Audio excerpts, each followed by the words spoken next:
ایران انقلاب انقلاب ایران آیا تھا اور رضا شاہ پہلوی کے خلاف مزاحمت کاروں میں وہ سر فہرست تھے، اور ان کے بارے میں جو اب تک ان کے اپنے بارے میں بتایا گیا ہے کہ وہ صرف 5 سال کے تھے جب ان کے والد صاحب کی ڈیتھ ہو گئی تھی، وفات ہو گئی تھی۔ تو بہرحال یہ اس وقت تک کی اطلاع ہے ایرانی حکام کے حوالے سے، ایرانی صدر کو ہیلی کاپٹر کو جو حادثہ پیش آیا ہے۔ اب ذرا تھوڑا سا کرغزستان کے بارے میں بھی، ہمارے پاکستانی طلبہ و طالبات اس وقت ابھی بھی پھنسے ہوئے ہیں، اور لیکن صورتحال پہلے سے بہتر ہے، لیکن تشویشناک ضرور ہے۔ اس کی وجہ یہ ہے کہ بہت کم طلبہ و طالبات ابھی تک وہاں سے ریسکیو ہو سکے ہیں، وہاں سے آ چکے ہیں، پاکستان پہنچ رہے ہیں آہستہ آہستہ۔ اس کا سارا ملبہ جو ہے وہ انہوں نے ڈال دیا تھا جناب اسحاق ڈار صاحب نے سوشل میڈیا پہ، کہ یہ سوشل میڈیا کا کیا دھرا ہے، لیکن وہاں سے جو اطلاعات آ رہی ہیں وہ اطلاعات ایسی نہیں ہیں کہ صرف سوشل میڈیا پہ ڈال کے اپنی ذمہ داریوں سے عہدہ برا نہیں ہو سکتے اور جان نہیں چھڑوا سکتے۔ اور کرغز حکومت نے بھی اس کو سوشل میڈیا کا نام دینے کی کوشش کی بقول اسحاق ڈار صاحب کے۔ اب اس میں کتنی حقیقت ہے کتنی نہیں، کچھ نہیں کہہ سکتے، لیکن جو لیٹسٹ ڈیولپمنٹس ہیں اس کے بارے میں ضرور احاطہ کروں گا کہ فیڈرل گورنمنٹ تو کچھ کر رہی ہے یا نہیں کر رہی، لیکن جو وہاں پہ طلبہ و طالبات موجود ہیں وہ کہہ رہے ہیں کہ جی ہمیں ابھی تک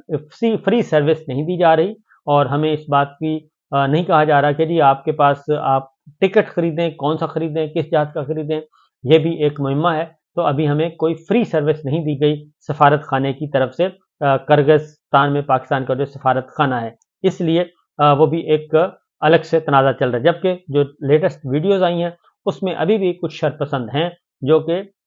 ہاسٹلوں کے باہر، رہائشی عمارتوں کے بعد جہاں پہ طلبہ و طالبات مقیم ہیں، وہاں کے باہر جو ہیں وہ پھر رہے ہیں، غنڈہ عناصر جن کو کہنا چاہیے، شرپسند عناصر، وہ وہاں پہ موجود ہیں۔ لیکن اس کے ساتھ ساتھ اچھی اطلاعات بھی آ رہی ہیں کہ وہاں کی لوکل کمیونٹی جو ہے وہ بھی اب آ چکی ہے حرکت میں، وہ پاکستانی طلبہ و طالبات کو نہ صرف لک آفٹر کر رہی ہے بلکہ ان کو کھانے پینے کی اشیاء بھی پہنچا رہی ہے، اور اخوت بھائی چارے کے میسیجز بھی دیے جا رہے ہیں، معذرت بھی کی جا رہی ہے، اور ان کو تسلی بھی دی جا رہی ہے۔ تو یہ ایک اچھی اور خوش اطلاع ہے۔ جبکہ وزیر اعلیٰ خیبر پختونخوا نے ایک بہت بڑا اعلان کر دیا ہے، انہوں نے کہا ہے جی خیبر پختونخوا کے تعلق رکھنے والے جتنے بھی طلبہ و طالبات کرغزستان میں موجود ہیں، وہ اور جو ورکرز ہیں جو ادروائز گئے ہوئے ہیں، وہ جو بھی سمجھتے ہیں کہ ان کی زندگی کو خطرہ ہے، تو ان کے لیے فری ایئر سروس شروع کر دی گئی ہے خیبر پختونخوا کی حکومت کی طرف سے، اور کسی بھی اسٹوڈنٹ کو ٹکٹ خریدنے کی اجازت نہیں ہوگی، بلکہ خیبر پختونخوا حکومت یہ خود اپنا تمام اخراجات خود برداشت کرے گی، اور تمام طلبہ و طالبات جن کا تعلق خیبر پختونخوا سے ہے ان کو وہاں سے نکالے گی، اور یہ سروس خیبر پختونخوا کی حکومت، پاکستان تحریک انصاف کی حکومت دے رہی ہے۔ دوسری جانب ایک اور اطلاع جو کہ آئی ہے وہ ہے جی آزاد کشمیر کے سابق وزیر اعظم سردار تنویر الیاس کو گرفتار کر لیا گیا ہے۔ اسلام آباد سے ان کو گرفتار کر لیا گیا ہے، اور سردار تنویر الیاس صاحب پاکستان تحریک انصاف میں شامل ہوئے تھے، اور اس کے بعد وہ وزیر اعظم اور صدر بننے کی دوڑ میں شامل تھے، لیکن عمران خان صاحب نے وزیر اعظم کے لیے نامینیٹ کیا تھا قیوم نیازی صاحب کو، اور اس کے بعد جب عمران خان صاحب کی حکومت ختم ہوئی، رجیم چینج ہوا، تو رجیم چینج کے اثرات جو ہیں وہ گلگت بلتستان اور کشمیر تک بھی پہنچے۔ پھر کشمیر حکومت کا بھی اسی طریقے سے تختہ الٹ دیا گیا، عدم اعتماد، اور ایک فارورڈ بلاک بنا تھا، اور اس فارورڈ بلاک کے جو سربراہ تھے جی وہ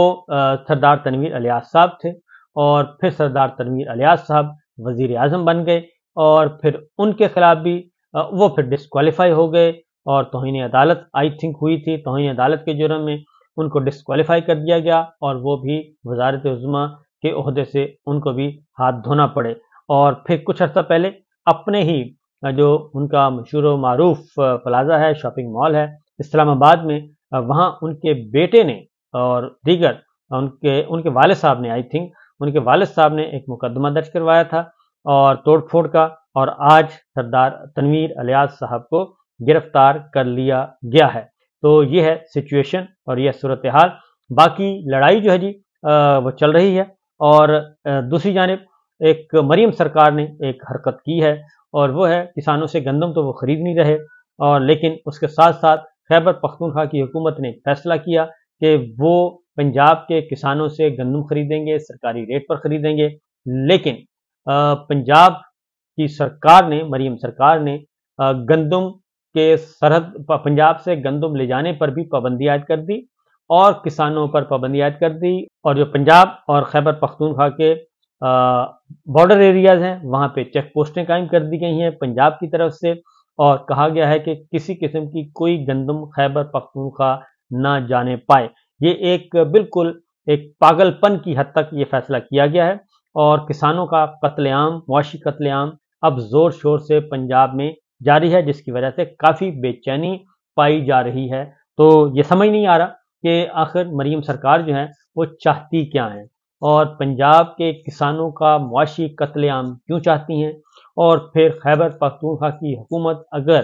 اپنے پنجاب کے عوام سے، پنجابی بھائیوں سے گندم خریدنا چاہتی ہیں تو پنجاب سرکار کو اس پر کیا اعتراض ہو سکتا ہے اور انہیں کیا نقصان ہے۔ یہ ایک معمہ بنا ہوا ہے، بلکہ معمہ نہیں بلکہ انتہائی ڈھٹائی اور بے شرمی کی انتہا ہے کہ کسانوں کو معاشی قتل کا ہر حربہ استعمال کیا جا رہا ہے پنجاب حکومت کی طرف سے اور پنجاب سرکار کی طرف سے۔ دوسری جانب جی مریم سرکار ہی پنجاب میں ایک ایسا قانون لے کر آ رہی ہے، ایسا قانون منظور کروانے کی کوشش کر رہی ہیں جس کا مقصد میڈیا کو دبانا اور میڈیا کی آزادی، اور ان کو ایسے قوانین بنائے جا رہے ہیں جن کو بآسانی میڈیا پرسنز کو گرفتار کیا جا سکے۔ یہ میں سادہ زبان میں بتا رہا ہوں کیونکہ کل کا پنجاب اسمبلی کا ایجنڈا جو ہے وہ جاری کر دیا گیا ہے۔ سرکاری بزنس میں حد تک عزت بل 2024 منظور کروایا جائے گا، اور تمام صحافتی تنظیمیں اس حد تک عزت بل کو مسترد کر چکی ہیں، اور پنجاب کی جو لاہور کی تمام صحافتی تنظیمیں اور پارلیمانی رپورٹرز ایسوسی ایشن نے بھی ہڑتال کا اعلان کر دیا ہے، اسٹرائک کا اعلان کر دیا ہے، احتجاج کا اعلان کر دیا ہے۔ پنجاب اسمبلی میں اپوزیشن نے بھی اس بل کو مسترد کر دیا ہے، اور اس کا بنیادی مقصد جو بتایا جا رہا ہے وہ ہے کہ جی ہم فیک نیوز کو ختم کرنا چاہتے ہیں، لیکن حقیقت یہ نہیں ہے۔ حقیقت یہ ہے کہ فیک نیوز کے قانون سازی کی آڑ میں میڈیا کو مکمل طور پر ان کا منہ بند کرنا ہے اور ان کی آزادی کو چھیننا ہے، اس کے علاوہ اور کوئی وجہ نہیں ہو سکتی۔ گندم کی جو پنجاب حکومت نے جو گندم پر پابندی عائد کر دی ہے نقل و حرکت پہ، اور اس کو سمگلنگ کا نام دیا ہے، اس پہ پاکستان تحریک انصاف کے مختلف رہنما اسد کیسر صاحب اور دیگر نے کافی تشویش کا اظہار کیا ہے، اور اسے خیبر پختونخوا اور پنجاب اور عوام دشمنی قرار دیا ہے مریم سرکار کی حکومتی پالیسی کو۔ میرا خیال ہے کہ اس معاملے کو دیکھنا چاہیے ہماری خاص طور پہ army chief general Asim Munir صاحب کو، کہ وہ اس کو دیکھیں اور ذرا سوچیں کہ مریم سرکار کیا کر رہی ہے، اور وہ پاکستان اور پنجاب کے عوام کا معاشی قتل عام کیوں چاہتی ہے۔ اجازت دیجیے، اللہ حافظ۔